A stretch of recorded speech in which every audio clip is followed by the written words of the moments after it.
ரத்தம் சதை டியூ டியூ டியூ டியூ டியூ அறுபட்டு இப்படிதான படம் பார்த்துருக்கோம். தும்முக்கிட்ட பாட்டாயோ இப்படி சத்தமாக இருக்கும். அதாவது ஒரு கேலப்பிங்காக இருக்கும். குதிரை போகிற சத்தம் மாதிரியே இருக்கும். ஆக்ஷன் படத்தினுடைய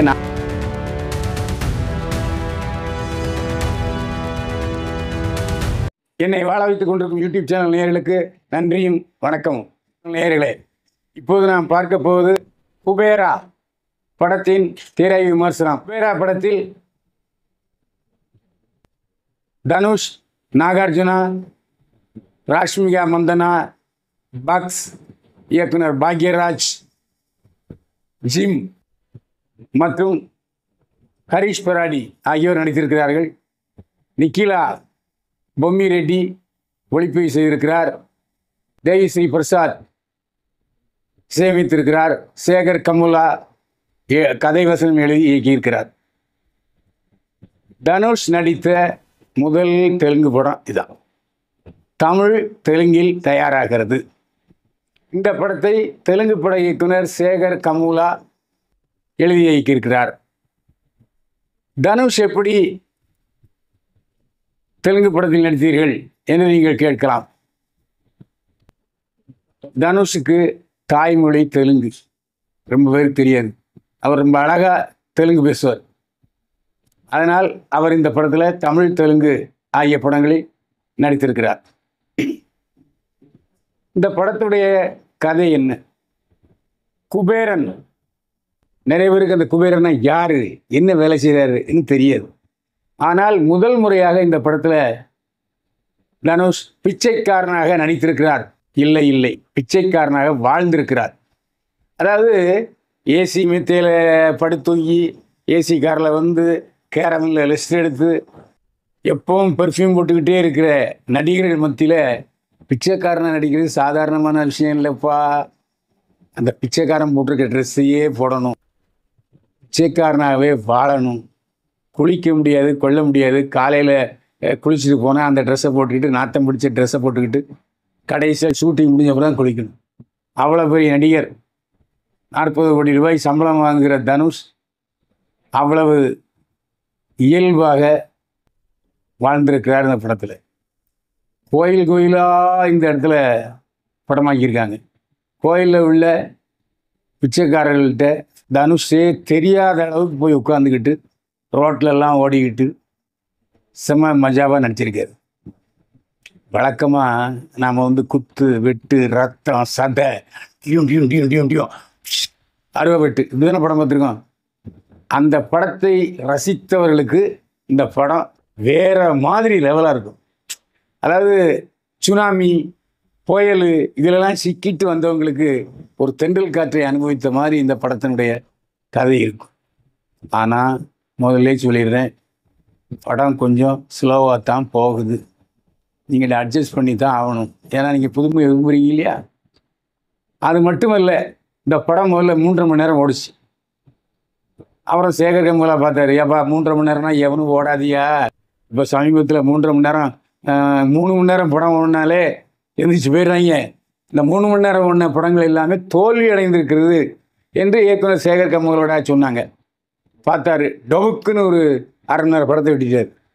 ஆனாலும் 3 மணி நேரம் படம் ஓடுது. நீங்கள் கொஞ்சம் பொறுமை தான் காக்கணும். தனுஷ் இந்த படத்தில் வேறு ரேஞ்சர் பேர் கிடைக்குங்க. அதாவது அவங்க மாமா ரஜினிகாந்த் வாங்காத பேர், இன்னும் பல நடிகர்கள் வாங்காத பேர், அந்த அளவுக்கு இதில் பிச்சைக்காரனாகவே வாழ்ந்திருக்கு. ஏப்பா தனுஷா அப்படி என்று கேட்டு வியங்க வைத்திருக்கிறார் தனுஷ். அடுத்து பார்த்தோம்னா ராஷ்மிகா மந்தனா. இந்த படம் இவ்வளவு காலதாமம் ஆனதுக்கு காரணமே ராஷ்மிகா மந்தனா தான். ஏன்னா ராஷ்மிகா மந்தனாவும் தேவரா குண்டாவும் இப்போ லிவிங் டூரில் இருக்காங்க. ஹிந்தி படத்தில் நடிச்சுக்கிட்டு இருக்காரு ராஷ்மிகா மந்தனா.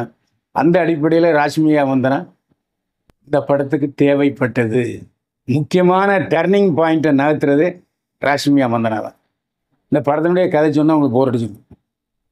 இவ்வளோதானே அப்படின்னு கேட்டிருக்கீங்க. அது இல்லை. ராஷ்மிகா மந்தனா இந்த படத்தில் வேறு லைஃப் அவருக்கு வந்திருக்கும். அதுமாதிரி நாகார்ஜுனா, ஏன் இந்த படத்தில் நாகார்ஜுனாவை போட்டாங்க? தெலுங்கு படம் என்பதால இருக்கா. ஏன்னா சேகர் கமுலா வந்து நாகார்ஜுனா படத்தை டைரக்ட் பண்ணுற விரும்புவார் இல்லையா.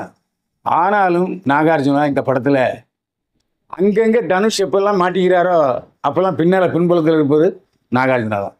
அவர் வில்லனா நல்லவனா கெட்டவனாங்கிறத சேகர் கமுலாட்ட கேட்டாலும் தெரியும். அந்த அளவுக்கு நாகார்ஜுனாவுடைய பிளே நல்லா இருக்கு. நாகார்ஜுனா தெலுங்கில் சூப்பர் ஸ்டார். ஆனாலும் நாகார்ஜுனா தனுஷை பாராட்டியிருக்கார் இசை விழாவில். ஏன்னா அந்த அளவுக்கு தனுஷ் நடித்திருக்கிறார். தெலுங்கு படம் என்பதால் நிச்சயமாக தனுஷ் நேரடியாக தெலுங்கு படம் செட் ஆகாதுங்கிறதுக்காகவே நாகார்ஜுனாவை போட்டிருக்கிறார் சேகர் கமுலா என்று நினைக்கிறோம். அதேமாரி இல்லை ஒரு வில்லன், தலைமையான வில்லன் வந்து இந்த அறிமுக வில்லன் இதுவரை எந்த படத்திலும் நடித்ததில்லை. ஆனால் வெப்சீரிஸில் நடிச்சிருக்காரு. வெப்சீரிஸ் ரசிகர்களுக்கு ரொம்பவும் பிடிக்கும். ஜிம்மை ஆள் தாடி வச்சுருவார், ரொம்ப அழகாக இருப்பார், ஹீரோ மாதிரியே இருப்பார். இந்த படத்தில் ஒரு பாட்டு பயங்கரமான வில்லன் நடிச்சிருக்காரு. ஒரு பிச்சைக்காரனுக்கு என்னடா வில்லன் நீ கேட்கலாம், இருக்குது, அதில் தான் மேட்டர் இருக்குது. அதுமாதிரி நம்ம ஊரை சேர்ந்த பக்ஸ் அப்படியே பேமொழி முடிப்பார், எப்போ பார்த்தாலும் ரியாக்ஷன் எல்லாமே முடிப்பார் தெரியுமா, பக்ஸு. அவர் இந்த படத்தில் ஒரு முக்கியமான கேரக்டர் பண்ணியிருக்காரு. இதை விட முக்கியமான கேரக்டரு, ஆனால் ரொம்ப சின்ன கேரக்டர் தான். பாக்யராஜ் சார், என்னுடைய அன்பான குரு கே பாக்யராஜ் இந்த படத்தில் நடிச்சிருக்காரு. பாக்யராஜ் சாருக்கு இப்போ படங்கள் இல்லை. இதன் காரணமாக அவர் ஒரு சின்ன கேரக்டர் நடிச்சிருக்காரு. ஆனாலும் விமர்சனத்துக்கு உள்ளான கேரக்டர். சரி, சினிமாவில் வில்லன் இருக்கவன் கதாநாயகன், கதாநாயகன் வில்லன் வரான், வில்லன் கதாநாயகனாக இருக்கிறவன் டைரக்டராக வாங்கிற முடியல. பாக்யராஜ் சாருக்கு தெலுங்கில் இது ஒரு நல்ல வாய்ப்பு. இதில் நிறைய பேருக்கு தெரியாத ஒரு தகவலை சொல்கிறேன். பாக்யராஜ் சாரும் தெலுங்குன்னு தான். கோயம்புத்தூரில் வாழுகிற தெலுங்கு பேசுகிற பாக்யராஜ் சார் நல்ல தெலுங்கு பேசுவார், சூப்பராக தெலுங்கு பேசுவார். அதே மாதிரி அதுக்கப்புறம் நிறைய வில்லன்கள், ஒரு இந்தி வில்லன் கூட போட்டிருக்காங்க. அவருக்கு அந்த மைதா மாவு முகம் அப்படிப்பட்ட ஒரு கேரக்டர். இந்த படத்தில் கோயில்களாக போய் எடுத்தது மட்டும் இல்லாமல் ஆன்மீகத்தை பூத்திருக்காங்க. சில படங்களில் நம்ம ஊர் கதாநாயகன் படங்களில் ஆன்மீகம் வராது. இந்த படத்தில் ஆன்மீகத்தையும் சொல்லி இருக்கிறார்கள். கோயில் என்பது என்ன, முதல் தடவையாக தமிழ் படத்தில் கொஞ்சம் ஆன்மீகத்தை பூத்திருக்காங்க. ஆன்மீகத்தினால் வெற்றி உண்டு என்பதையும் இந்த படத்தில் சொல்லியிருக்காங்க. கதையை பாருங்கள், உங்களுக்கு படம் பாருங்கள், உங்களுக்கு புரியும். இந்த படத்தினுடைய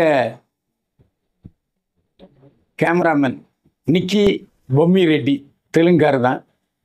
அற்புதமான ஒளிப்பதிவு. அதாவது அந்த கோயில்களில் பிச்சை எடுக்கிற இடம், ரோடுகளில் யதார்த்தமாக தந்து சொல்கிற இடம், அதே மாதிரி அந்த திருப்பங்கள் வர்றதில் அவருடைய கேமரா சுழற்சி எல்லாமே நிக்கி பொம்மி ரெட்டிக்கு பெயர் கொடுக்கும். இந்த படத்தில் தேவிஸ்ரீ பிரசாத் இசையமைத்திருக்கிறார். தேவிஸ்ரீ பிரசாத் இசைனாலே துமுக்கிட்ட பாட்டாயோ இப்படி ஒரு சத்தமாக இருக்கும். அதாவது ஒரு கேலப்பிங்காக இருக்கும், குதிரை போகிற சத்தம் மாதிரியே இருக்கும்.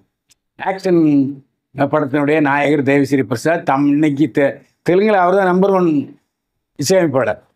ஆனால் இந்த படத்தில் அவருடைய வழக்கமான சேட்டைகள், குறும்புகள், இசையமைப்பு எல்லாத்தையும் மூட்டையாக தூக்கி ஓரமாக வச்சுட்டு வேற ஒரு தேவிஸ்ரீ பிரசாத்தா நமக்கு தெரியலாரு.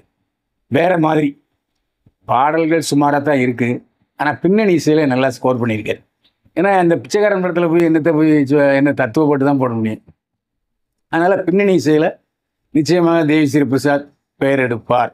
குபேரா படத்தின் பட்ஜெட் 120 கோடி. ஆனால் படம் ரிலீஸ் ஆகிறதுக்கு முன்னாலே எல்லாம் சேர்த்து 200 கோடி ரூபாய்க்கு விற்பனை ஆகிவிட்டது. இது லாபமான படம் தான், அதில் எந்த சந்தேகம் இல்லை. ஸோ ஈஸியாக தனுஷ் வந்து தெலுங்கு மார்க்கெட்டுக்கு போவார், அதுக்கான வாய்ப்பு அதிகம். அது மட்டுமல்ல, இந்த படத்தை பொறுத்த வரைக்கும் எல்லாரும் நினச்சிக்கிட்டு இருக்கோம் பணத்தால் என்ன வேணால் பண்ணலான்டா. அரசியல் என்ன சொல்கிறேன், பணம் கொடுத்தா ஓட்டு போடுறான் படம் அப்படிங்கிறான். ஸோ பணம் என்பது மனிதரால் படைக்கப்பட்டு தான் பணம். பணம் மனிதனை படைக்கவில்லை. ஆனால் இப்போ எப்படின்னா, ஒருத்தனுடைய பணம் எவ்வளோ வச்சுருக்காங்கிற பொறுத்து அவன் மக்கள் மதிக்க ஆரம்பிக்கிறாங்க. ஒரு கோடீஸ்வரர் இருப்பா, அவருக்கு 1000 கோடி சொத்து இருக்கியா, இப்படி தான் பேசுகிறானுங்க. ஆனால் சரியான நேரத்தில் பணம் உனக்கு நண்பனாகும், நீ எதிர்பார நேரத்தில் உனக்கு எதிரியாகும். பணத்தால் ஒருத்தனை உயிர் வாழ வைக்க முடியாது. கதை முடிஞ்சுன்னா போய் சேர வேண்டிதான். இந்த பணத்தெல்லாம் அழியா கொண்டு போகிற பணத்தால் நீ நிர்கதியாகும் சூழ்நிலையும் வரலாம்னு பல தத்துவங்களை சொல்லியிருக்கு. அதுதான் ஆடியோ ஃபங்க்ஷனில் தனுஷ் சொன்னார். நான் போய்ஸ் கார்டில் பொங்கலாக வச்சுருக்கேன், நிறைய சம்பளம் வாங்குறேன் அப்படின்னு சொல்கிறாங்க. எனக்கும் கடன் இருக்குயா, தினமும் கடன் கடன் கடன் கட்டிக்கிட்டு இருக்கேன் சொன்னார். அதுபோல் இந்த படத்தில் குபேரன் என்று நாம் நினைத்து கொண்ட பொருள் இல்லாலாம் சில நேரங்களில் பிச்சைக்கார வாழ்க்கை தான் வாழ்வான். பணத்தையே திங்க முடியும்? சோத்தை தான் திங்கணும். சப்பாத்தி திங்கலாம், சிக்கனை திங்கலாம், மட்டன் திங்கலாம், காய்கறி திங்கலாம். பணத்தை திங்க முடியுமா? எனவே மதிப்பு இருக்கும்போது அது ரூபா, இல்லைன்னா வெற்று காகிதம் என்ற மிகப்பெரிய தத்துவத்தை கதையில் சொல்லியிருக்காங்க. அதனால் கண்டிப்பாக பணம் இருந்தால் நிம்மதி வந்துடும், பணம் இருந்தால் வெற்றியாளன் ஆகிடலாம் அப்படிங்கிற ஒரு எதிர்பார்ப்பை இந்த தத்துவம் உடைத்திருக்கிறது. அதனால் கண்டிப்பாக படத்தை பாருங்கள்.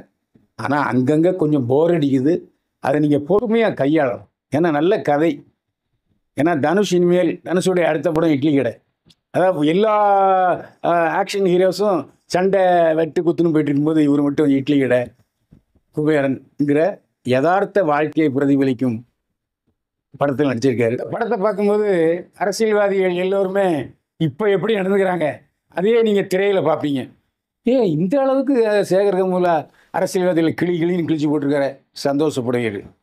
அது மட்டும் இல்லை, பிச்சைக்காரன் ஏற்கனவே ஒரு படத்தில் விஜய் ஆண்டனி நடித்தார். ஏற்கனவே விஜய் ஆண்டனி பிச்சைக்காரன் என்ற படத்தில் நடித்தார். அந்த படத்துக்கு இந்த படத்துக்கு சம்மந்தமே இல்லைங்க. அது வேறு கதைக்கலாம், இது வேறு கதைக்கலாம். அது உண்மையான பிச்சைக்காரனை சில இடத்துல சொல்லலை. இந்த படத்தில் உங்களுக்கு குபேரன் என்று பெயர் வைத்து கொண்டு பிச்சைக்காரனுடைய உண்மை வாழ்க்கை எடுத்திருக்கிறார்.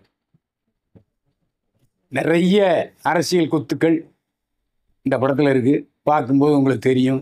அதெல்லாம் முதல்ல சொன்னாச்சுன்னா கஷ்டமாக இருக்கும். ஆனால் ரியல் இப்போ நாட்டு நடப்பு எப்படி இருக்கு அரசியலில், அதை எடுத்திருக்காங்க ஐயா குபேரனில். கண்டிப்பாக தேட்டரில் போய் படத்தை பாருங்கள். மீண்டும் சந்திப்போம். வாழ்க வளமுடன்.